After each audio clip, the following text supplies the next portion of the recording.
I call this meeting to order. So welcome to meeting number 61 of the House of Commons Standing Committee on Public Safety and National Security. We will start by acknowledging that we are meeting on the traditional unceded territory of the Algonquin people. Today's meeting is taking place in a hybrid format pursuant to the House Order of November 25th, 2021. Members are attending in person in the room and remotely using the Zoom application. Pursuant to the order of reference of Wednesday, September 28, 2022, the committee commenced consideration of the annual report 2021 of the National Security and Intelligence Committee of Parliamentarians. We welcome today in person four representatives of the Committee of Parliamentarians on National Security and Intelligence, which I shall henceforth call NSECU, as everybody else does. We have the Honourable David J. McGuinty, Chair, Senator Francis Larkin, Member, Lisa Marie Inman, Executive Director, and Sean Jorgensen, Director of Operations. Welcome to you all. Thank you for being here. So as agreed prior to the meeting, up to 10 minutes will be given for opening remarks, after which we will proceed with rounds of questions. Mr. McGuinty, if you please, go ahead, 10 minutes. Well, thank you very much. Merci beaucoup, Monsieur le Président. Thank you very much, Mr. Chair and members of the committee, for your invitation to appear today before you. I am joined, as you have just heard, by Senator Francis Larkin, Lisa Marie Inman, the Executive Director of the Secretariat, and Sean Jorgensen, the Secretariat's Director of Operations. To be here to discuss the committee's 2021 annual report. The report accomplishes two objectives. First, it fulfills the committee's legislated annual reporting requirements. And second, it summarizes the special report we completed in 2021, which was our cyber defense review. I'm going to begin with the committee's four annual reporting requirements. First, our annual reports must include the number of times that a minister determined that a review we propose cannot proceed because it would be injurious to national security. To date, this has not occurred.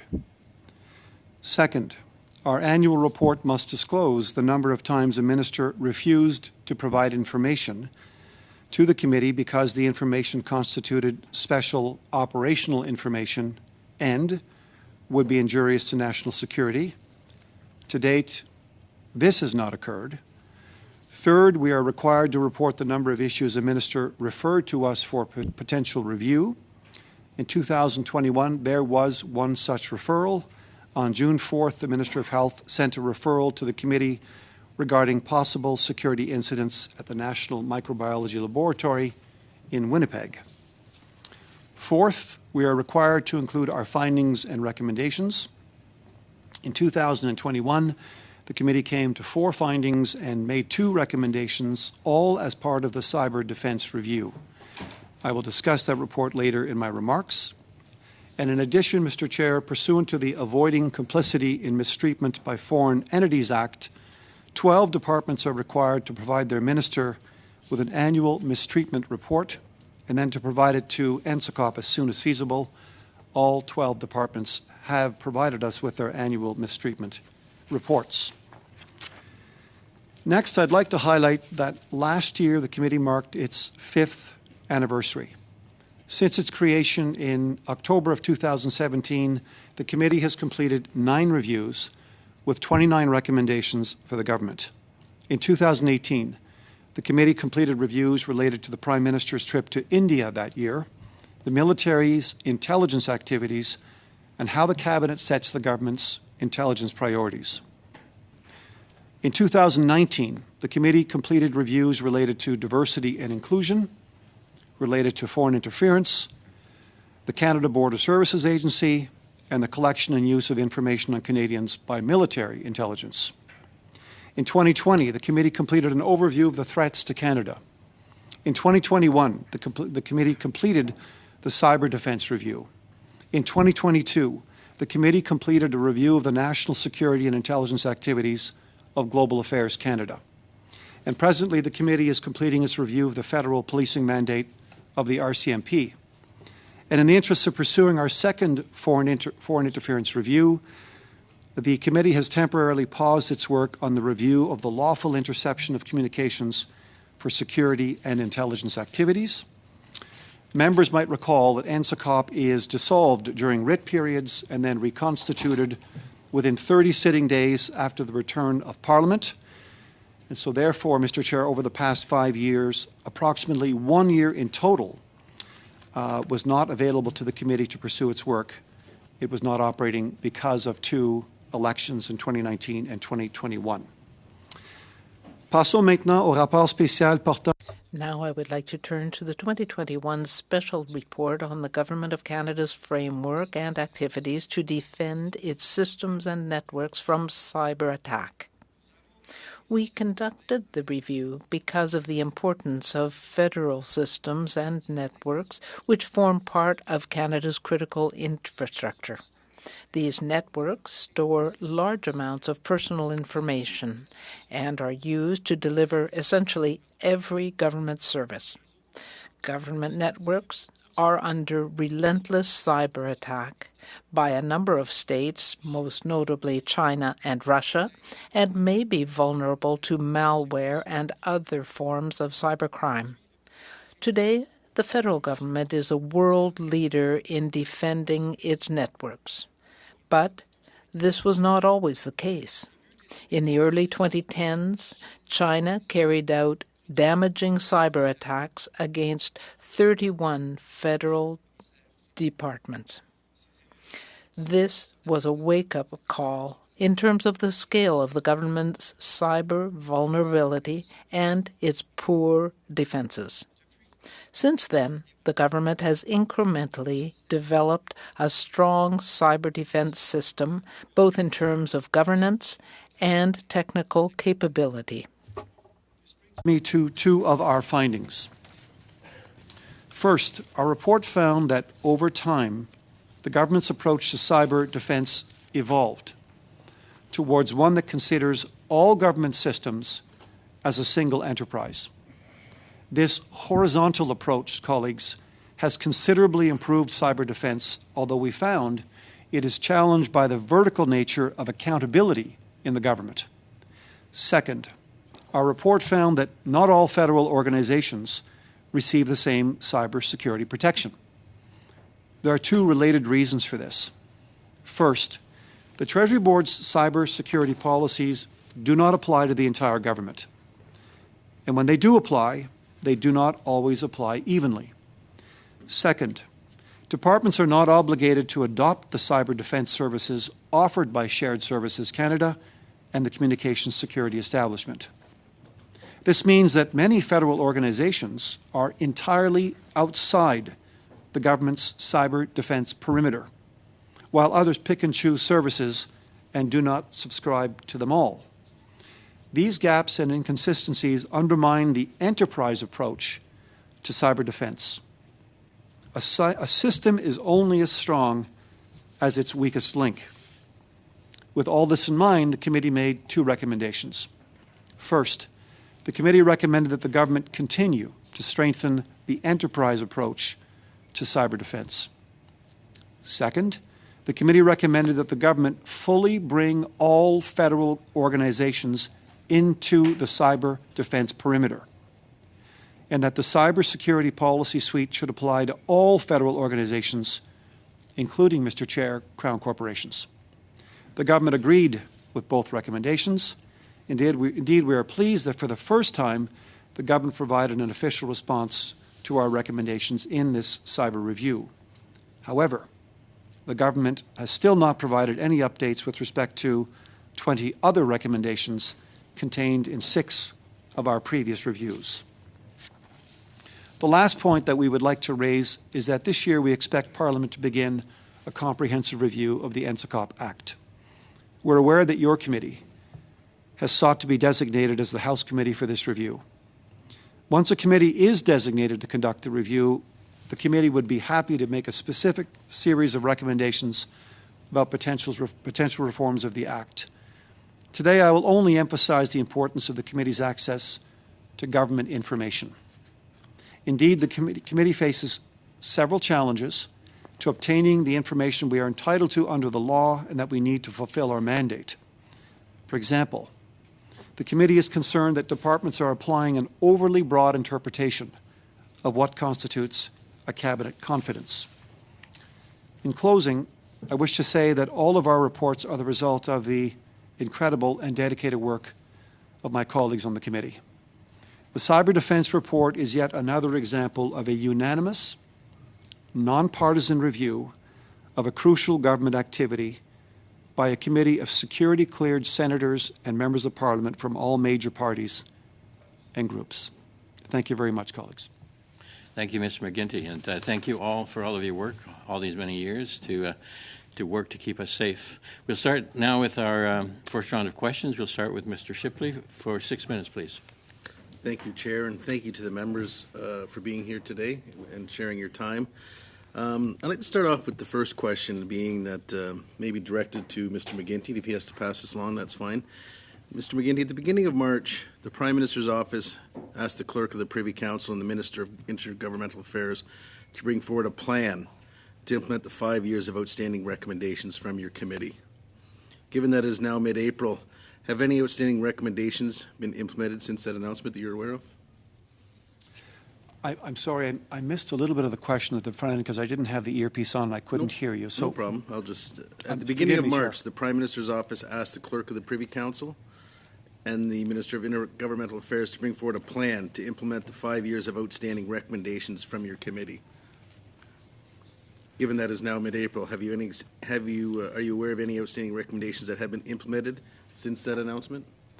Well, the committee received just, I believe, maybe a week ago or less, this document here, which is an attempt to update Canadians on recommendations to counter foreign interference in Canada's democratic institutions. I believe the assignment given to the clerk and to Minister LeBlanc by the Prime Minister was to speak directly to recommendations from not only NSECOP but two other authors who had evaluated the protocol process. I think the assignment was to let Canadians know how far the government has come in implementing our recommendations and their recommendations. We're encouraged with what we've seen, but we would encourage this committee to call the government again to perhaps provide more detail on how they're moving forward. Well, thank you for that, and that's a nice segue into my next question. I was a little shocked to find out that the government has only responded to one report in the 5 years of NSECOP's existence. Do you think that a set time period in which the government must respond to your report should be implemented? It's an issue that's live amongst the committee members, trying to ensure that the work that's done, that's very difficult, to be candid with colleagues. It's difficult, and it takes a long time to arrive at these recommendations, and we don't arrive at them lightly. The deliberations are long and extensive. There are some folks at this table who, I think, sat on our committee and understand what we speak here. We're hopeful that the government now will pay close attention, perhaps closer attention, to some of the recommendations, like, for example, what we put forward here today on cyber. Again, I would encourage this committee to ask the government to come forward and explain to what extent it has implemented the recommendations to bring more federal organizations inside the cybersecurity perimeter. Thank you for that. Maybe I'll delve into that just even a little bit further. And we all obviously are sitting on committees, and it's great work that your committee is doing. And we all work hard in these committees. And sometimes I wonder, these reports, what happens to them? Do they just go sit on a shelf somewhere? From what I mentioned in my last question, is your committee sometimes feeling that way, that perhaps it's just not being acted on enough? There may be some times when we're looking for more immediate take-up. Sometimes it's difficult to point to the effects of the work. For example, the new architecture of review in Canada has compelled many organizations which are now subject to review to actually buttress and create new units inside their departments. For example, the Department of National Defense. Previous to the existence of NSECOP and NCIRA, the Department of National Defense didn't really have a formal mechanism to respond to external review. Now it does. that's encouraging. I think the new architecture review is pulling the government forward as a whole. There are some things we can point to directly. For example, the government did announce in the budget the creation of a foreign interference coordinator role at Public Safety, which is also in their recent report, Countering an Evolving Threat, the one I pointed to a minute ago. We've seen that some of the recommendations from NSECOP ends up directly in mandate letters from ministers like D&D, Public Safety. We've seen the Public Safety Minister act directly on a CBSA review recommendation and implement direct change. So we're always looking for more take-up, more traction, because the purpose of the committee, where we're here, is to improve the situation for Canadians. And thank you for that. Mr. McGinty, you touched on something in your open remarks that we will be soon implementing or starting a 5-year review of NSECOP. I know it might be a little premature, but just to get our minds centered around some things, is there any major themes that you would see as far as changes that we should be looking towards and implementing on that review? Thank you. So I appreciate the question. And to tell you that, the committee has begun its work of thinking through this, but we won't be putting forward specific recommendations until we have a committee to refer it to. But the chair has already indicated to you that one of the things that's very important to us is the issue of access to information. And I want to stress generally that the departments have been very good, and we've developed a very respectful relationship with organizations that I think at the beginning were really, these politicians, these parliamentarians, are going to have access to this information. And there was some hesitancy there. By and large, it has been very good. But we have had specific incidents, and I think the chair referred to, where we think that certain departments have perhaps given too broad an interpretation to what's a cabinet confidence. The other question is, should cabinet confidences all be protected, or in what circumstances? They don't have to be. They can be, provided to us. So those are the kinds of issues that we will be deliberating on. And I think today the only one that we're, prepared to say, because we've raised it in our own reports and our own comments about our reports when we've released them, the two things about action or reporting back on recommendations being followed through on, and the issue with respect to access to information in a timely and fulsome way. Thank you, Mr. Shipley. I'm out of my time, so thank you all for the work you do. And we will go now to Mr. Nur Mohammed. Go ahead, please, sir. 6 minutes. Thank you, Mr. Chair.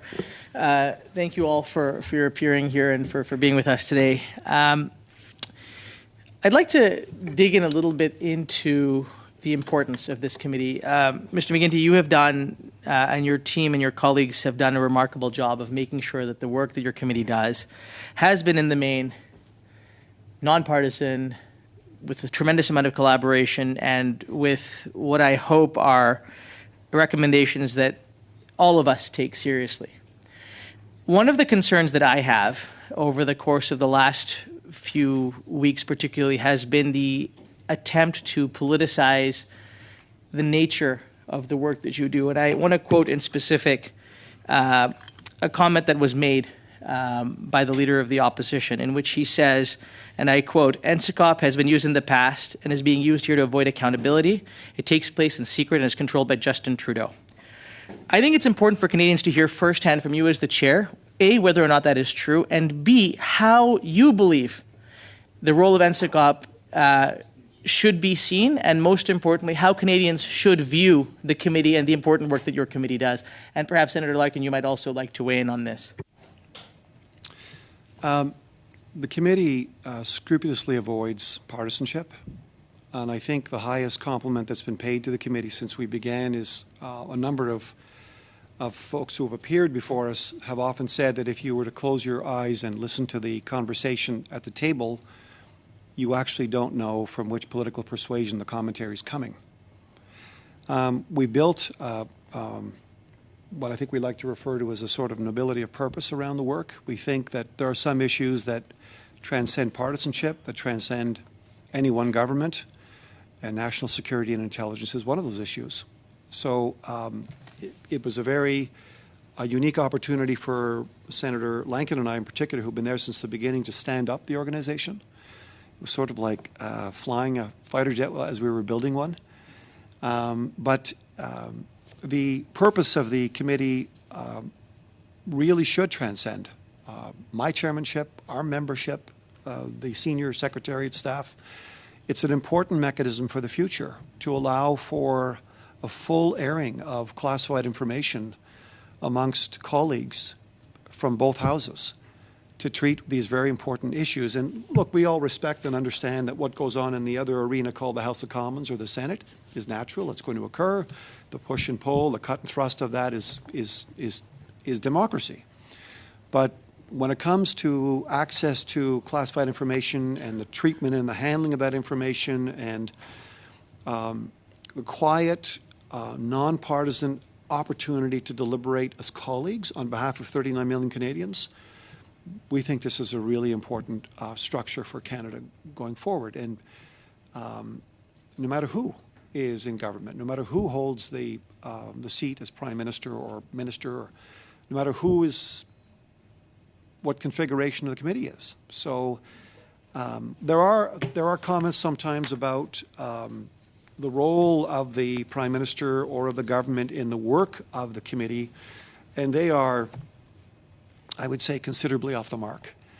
In the 9, 10, soon 11 reviews we've conducted, the Prime Minister of Canada has never instructed this committee to do anything. In fact, the only time we consult with the Prime Minister of Canada on our work is when we're presenting our reviews, when the product is finished. And the Prime Minister has an obligation to instruct the committee to redact, but on four very, very, very transparent grounds. And the team that's here with us today, not just the members, but our senior secretariat folks, are extremely agile when it comes to entering into a discussion with officials in the government to say, well, let's talk more about that proposed redaction. We always tend towards being more transparent rather than less. We think that's important for Canadians to understand. The debate that's going on now in the House, the Senate, and in society is an important one. It's a really important one. But it's also a teachable moment for a lot of Canadians. For example, what is classified information? Why is classified information classified? And when can it be shared? When can it not be shared? And why isn't it being shared? So Canadians get that. They can fully understand that. We're trying to do our part in helping them understand that. I'm sure Senator Lincoln has much to add to that. We're not supposed to touch that, eh? Somebody else does it and turns it on. Just having a battle here back and forth. Yeah, so the chair, I think, said earlier about the work of the committee that all of our reports have been unanimous, and they're, as indicated, in some ways multi-partisan, but in other ways non-partisan. One of the things that I believe is such a strength of the committee is the fact that we do have cognitive diversity around the table. We have discussions, push and pull and think about it from this perspective, and it's not just on a basis of political ideology. It's a basis of backgrounds, the experience we bring. We've had people from the RCMP, we've had people from military, we've had people from provincial government. We have a range of individuals whose experience comes to bear in our consideration of items. So I think that that's very important. The chair indicated that there has never been a time when the Prime Minister, the PMO, or anyone weighed into our work, and I will echo that. I'll go further with him and say suggestions of sort are patently false. And there is no basis for that kind of a suggestion to be made because we protect ourselves in the nature of our work, as well as we've developed, I think, a competency that people respect, and they respect our work. And so it's been very much a good exchange. I do remember, because before I was appointed to the Senate a number of years ago, I was a member of the Security Intelligence Review Committee, which is the predecessor organization to NCIRA. And at that point in time, we were only reviewing CSIS at that point in time. But we made recommendations about the need for a more, broad review, which led to NCIRA. And it was active discussion between members of our committee and, people in the PMO and PCO of the day about establishing a committee of parliamentarians or a parliamentary committee. I mean, we weren't precise into that at that point in time. But what's interesting is all of us had some hesitancy about would a group of multi-partisan or non-partisan or whatever parliamentarians come together and be able to work in a way that respected all of the secrecy requirements and understanding the nature of national security and the damage that can be done. And I personally, having lived through those debates and up to this point in time, have an incredible confidence in the work that's being done there, and a great respect for the individuals who put on their hat when they go into the House of Commons or into the Senate and take off that hat when they come into our committee for discussion. And I think it serves Canadians well. And I think it serves parliamentarians well when they look at the result of it, because it isn't one-sided. It is a product of good deliberative discussion and collaboration and coming up with our recommendations. Thank you, Senator. Thank you, Mr. Nur Mohammed. On y va maintenant, Madame. We will now go to Ms. Michaud. Please go ahead for 6 minutes. Thank you, Mr. Chairman, and thank you, Mr. McGuinty. Thank you for being here today along with your colleagues. Before going more into detail on the annual report, I read it, and you have mentioned that you are not going to provide a summary of your reviews in the annual report, but rather create special reports. Could you explain that? At the beginning, we provided an annual report, as we are required to do, and we combined that with the reviews. For example, we have one here on cyber attacks, and you can see that it's quite voluminous. It's quite a thick report. So we decided that instead of combining the reviews with the annual report, but rather do our reviews and then present them one at a time. It's easier for Parliament to deal with, and the Prime Minister, senior officials. So we decided to, instead of having 3 reviews and the annual report all together in one report, it was easier to present them as they came along. Thank you. Of course, it would be hard to look through the whole report and deal with that. In the committee, we talked about Canada's posture concerning Russia, how prepared Canada is to deal with that type of threat. And I know that you have done an in-depth study as well. You talked about the horizontal approach of the government and how it can deal with cyber attacks. When we questioned the witnesses that came before the committee, it was clear that there is no real requirement for the departments to subscribe to all of the services available to deal with cyber attacks. So that was understandable to some degree, but it isn't clear why the same resources were not used by all, why they didn't have to have the same services. Could you talk about that? It's a question of architecture. The Financial Administration Act gives deputy ministers and the heads of crown corporations the power to decide whether they are going to participate in the cybersecurity services that are provided by the government. And we feel that that is a major problem because we are only as strong as our weakest link. An agency, a crown corporation, or a department that is not protected by our high-quality cybersecurity system. So if one of these entities is not covered by these services and is hit by a cyber attack, that is where The whole federal cyber system is under threat. Therefore, we called on the federal government to change that legislation and to require that all entities, all Crown corporations, agencies, and departments be under the umbrella of the services provided by Shared Services Canada and the communications establishment. So what have you heard back from the government on that? We are still waiting for a response, an official one, but we are encouraged by what we have heard. The Treasury Board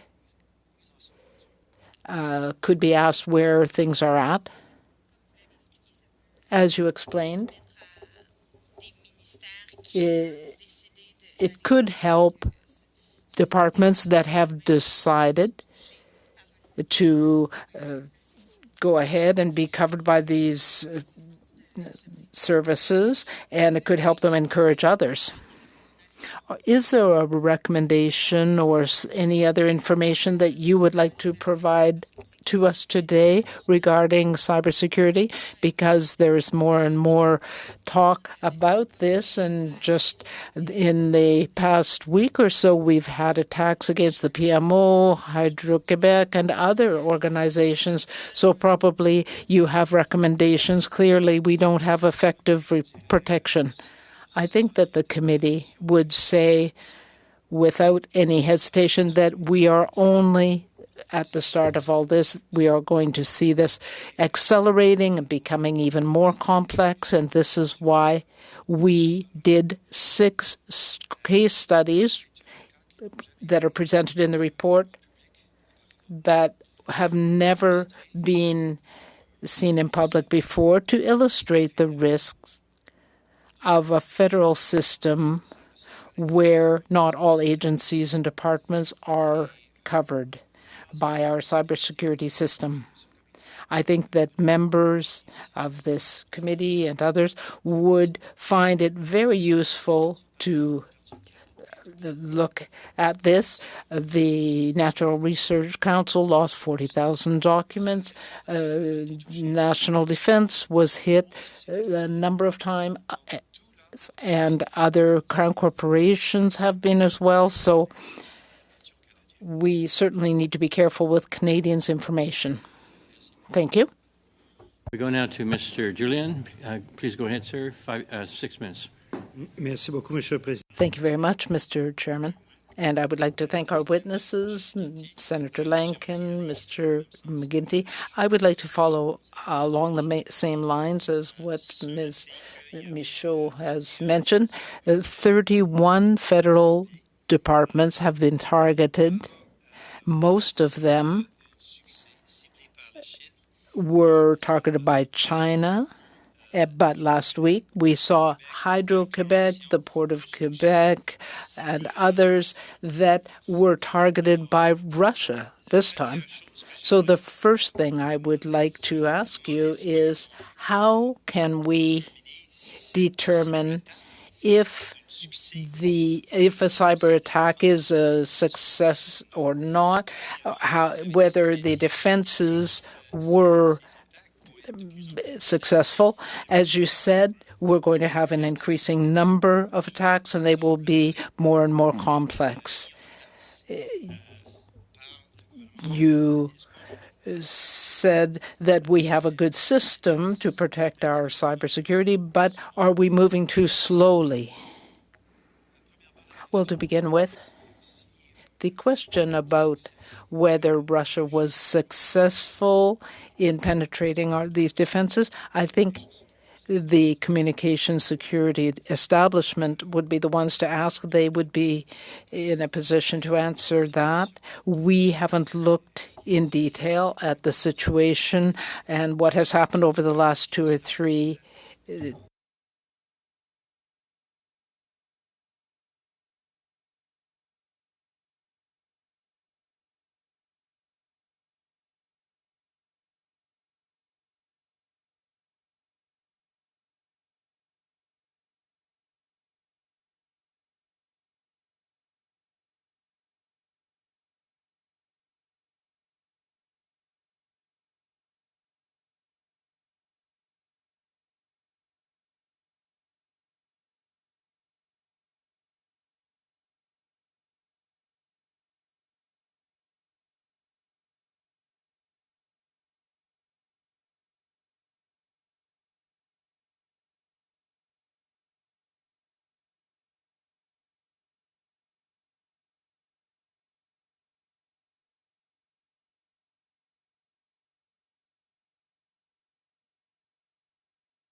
issue if you wish. Yes, I can speak in French. Can you hear the English now? As I was saying, the 6 case studies, Mr. Julian, illustrate and were chosen deliberately by the members to allow parliamentarians, Canadians, and readers to understand the practical implications of not taking steps to protect. As I say, the private company, the first time using CSE powers, that's the first time this case study has been made public. The CRA attack, called the Heartbleed attack, is case study number 3. Case study number 4, the National Research Council attacked by China.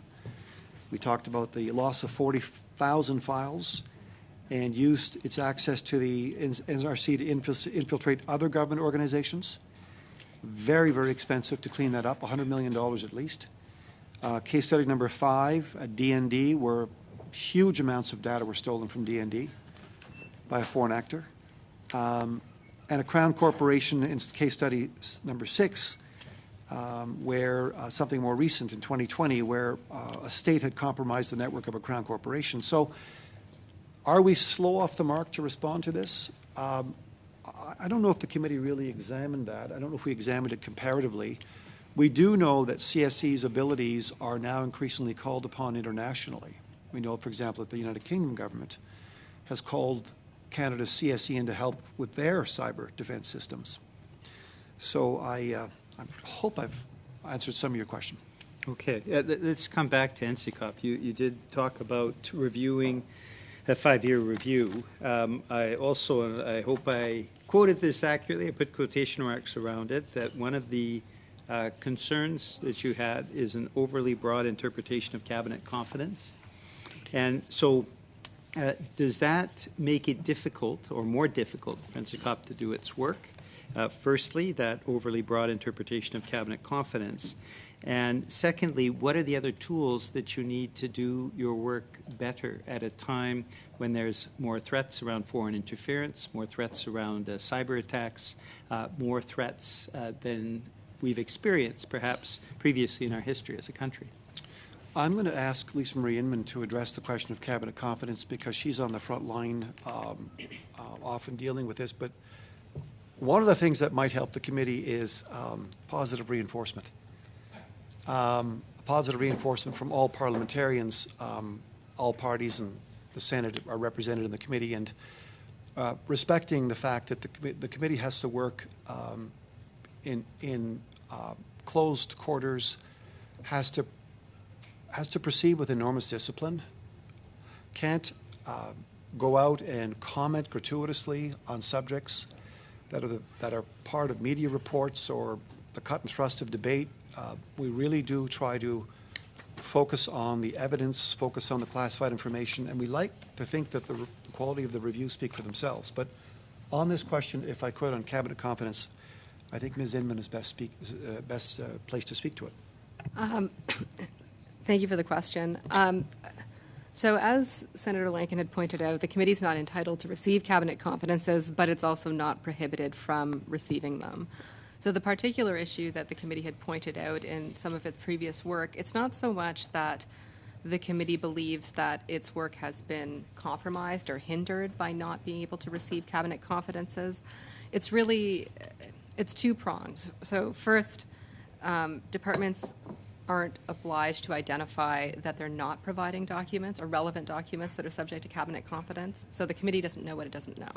So if there's a document subject to cabinet confidence or information subject to cabinet confidence, the committee doesn't necessarily know that that document exists because it doesn't need to be provided. So the Act doesn't say you have to identify when you're not providing something. It just, the committee is simply not entitled to receive that information. So it's not necessarily that the committee has looked at things and identified, this is an obvious thing that we're missing. We need to go back and get that. It's more just that it's useful to know what exists so that the committee can gauge the extent of information it may not be receiving or information it should be receiving. Also, what we have noticed, and largely as a result of inadvertently getting information subject to cabinet confidence that was later identified as being cabinet confidence information, which are in those instances, we were able to discern that the application of the definition is sometimes very broad. And as I'm sure you all know, the definition in legislation in the Canada Evidence Act is quite broad. and can be taken to quite an extreme. So the question is, which cabinet confidences are in need of protection from the committee? Are they all? Is there a category of cabinet confidence that the committee should be receiving? To be able to really dig into that question, it would be useful to know what the committee is currently not getting, and to perhaps issue, some sort of guidance or clarify the definition in terms of government documents that need to be provided. Thank you, Mr. Julian. So that wraps up our first round. We'll start our second round. It seems probable that we won't be able to do a full second round, but we'll start with Mr. Motz. Mr. Motz, go ahead. 5 minutes.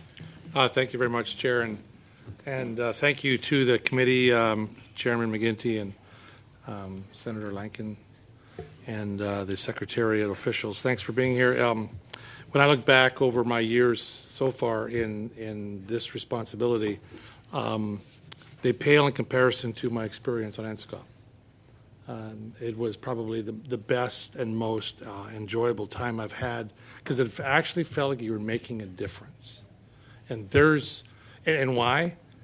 It was nonpartisan, and it was legitimately nonpartisan. I can say that unequivocally. And so kudos to you guys for setting that up. It was well done, and I enjoyed my time there.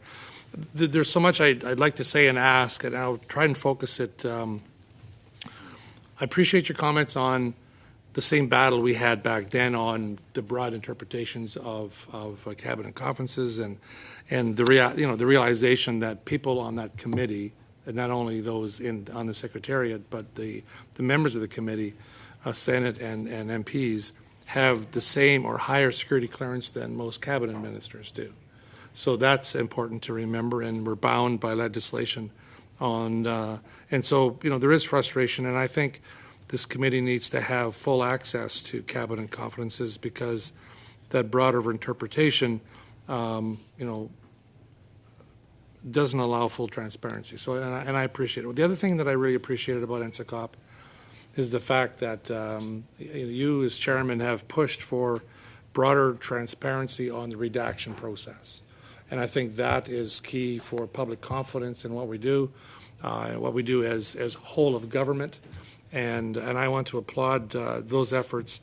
We're not there yet, but we're heading in the right direction. So thank you for that.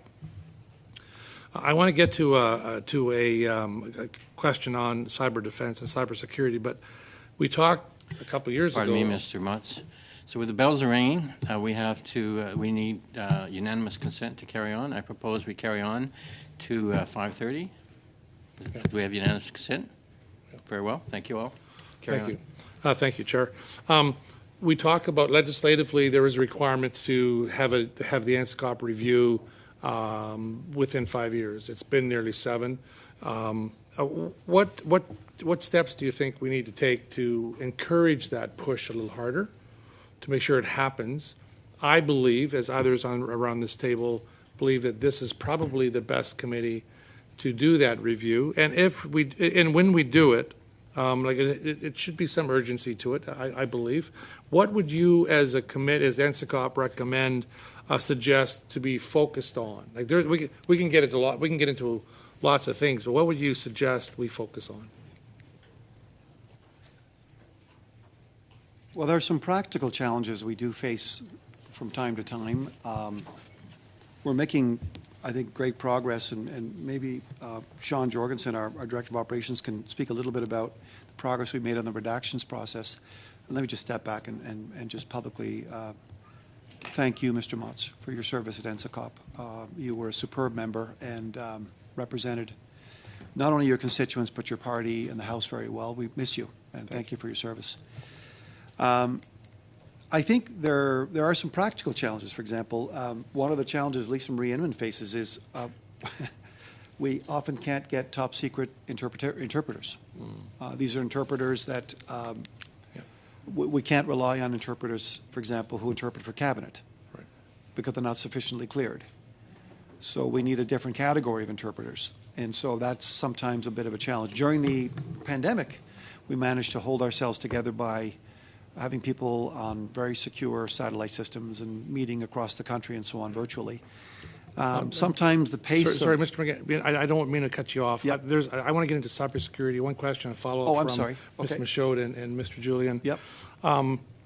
Now, the report on cyber defense and preparedness states that many government organizations, and we dealt with this a number of years ago, who Crown corporations do not fall under the requirement to Treasury Board policies on cybersecurity issues, right? And so you recommend that this needs to be fixed.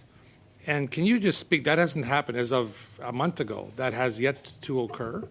Can you tell and reinforce the urgency that those agencies fall under Treasury Board policy because the cyber attacks and cybersecurity affects them as well? I would implore that this committee call forward here to this committee a number of federal government representatives, including the Treasury Board, perhaps CSE, Shared Services Canada representatives, to put those questions directly to them. They know what we've called for. They've seen the recommendations. But on the urgency, I think Mr. Jorgensen is best placed to give you 30 seconds on why this is so important to do now. Thank you, Mr. Motz. 30 seconds. I think in case study 6, the committee was very clear that there wasn't just one Crown Corporation that was hit. CSE came out and said, in fact, and it's in the report, that there's indication that there was a number of them have been hit. This committee, Canadians, those Crown corporations will never know that they were hit by an advanced actor in this space, and that is the very reason why Treasury Board needs to be pushing harder in that space. Thank you very much. Thank you, Appreciate Mr. your Motz. service. We'll go to Mr. Moff now. 5 minutes, please. Thank you, Chair, and thank you, Mr. McGuinty and Senator Lankin and others for being here today, and especially thank you for the work that you do on NSECOP. It's been in the news a lot lately, and I was reflecting, I'm so privileged and proud that I was on this committee when we created NSECOP, as well as INSERA. And at the time, Canada was late to the game in creating this committee.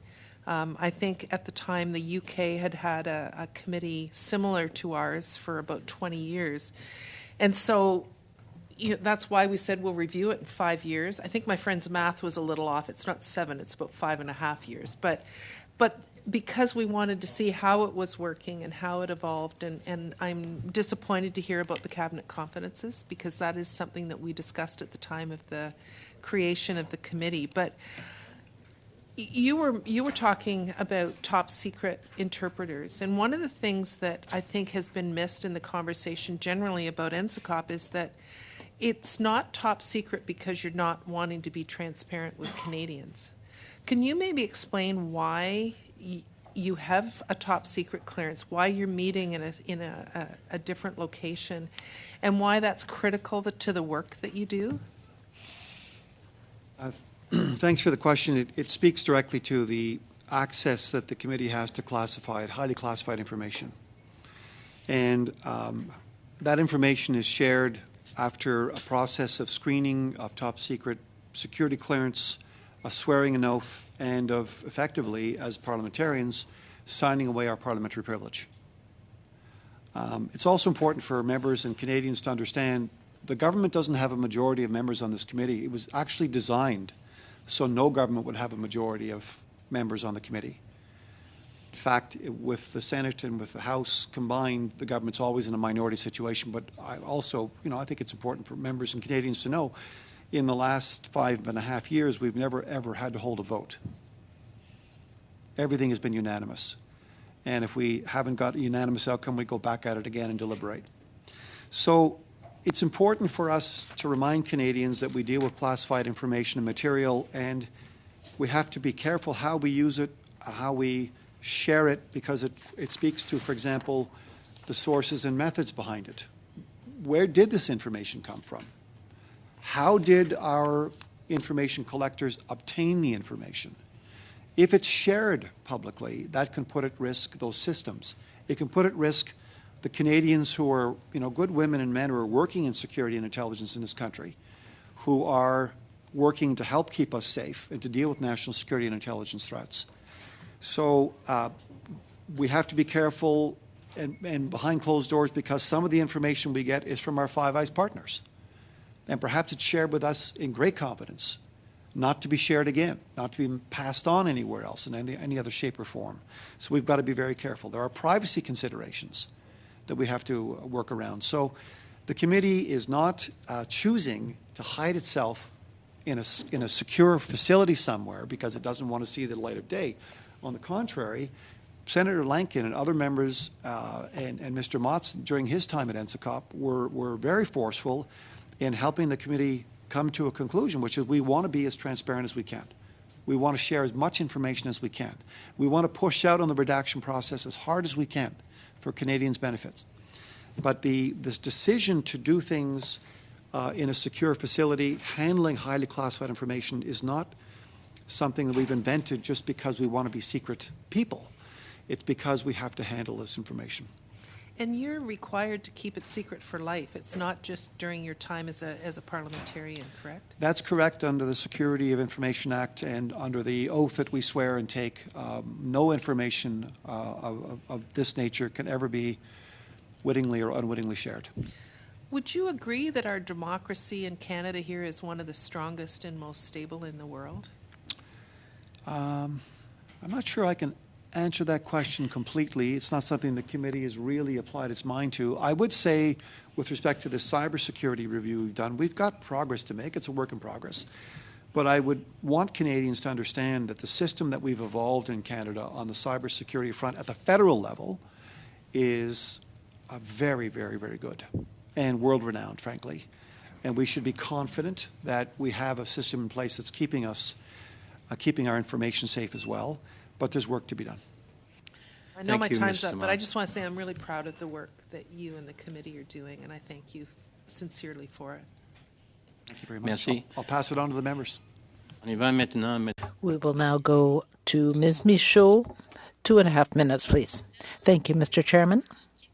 I have a question about international interference, foreign interference. The Prime Minister announced that NCCOP would do a review of foreign interference or possible interference in the 2019 and 2021 elections. There have already been some starts to investigations, and there is a special rapporteur that has been appointed by the Prime Minister.